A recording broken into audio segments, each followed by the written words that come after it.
Filipino dessert. This is amazing dessert. Leche flan with cream cheese. Oh, makikita nyo nga pala yung recipe nito dun sa isa kong full video.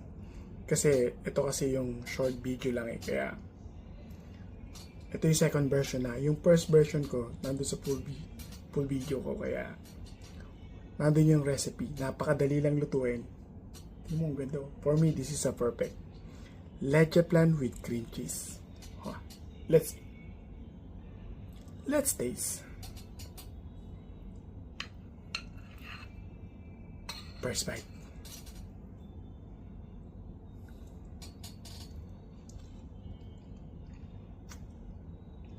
Oh.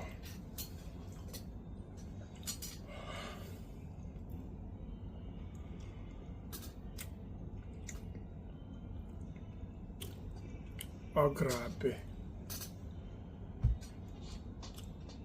Ang sarap nito. Ang sarap nitong gawa ko. Uulit-ulitin nyo. Grabe to.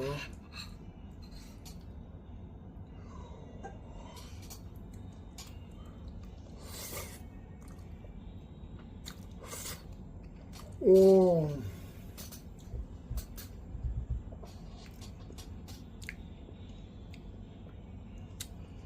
The best tong leche flan na to. Alam mo bakit?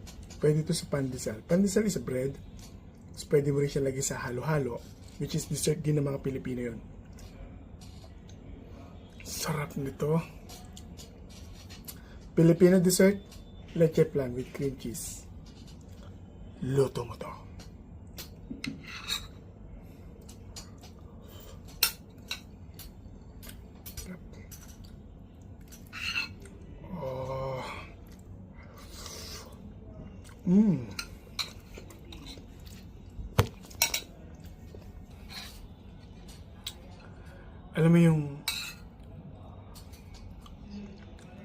Alam mo yung ang hirap explain. Ang sarap kasi.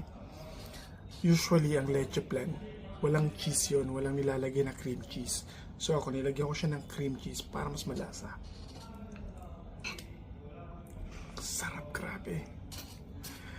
Ano pa hinahantay mo? Gawin mo na to. Luto mo na to. Nandun sa full video ko ang recipe.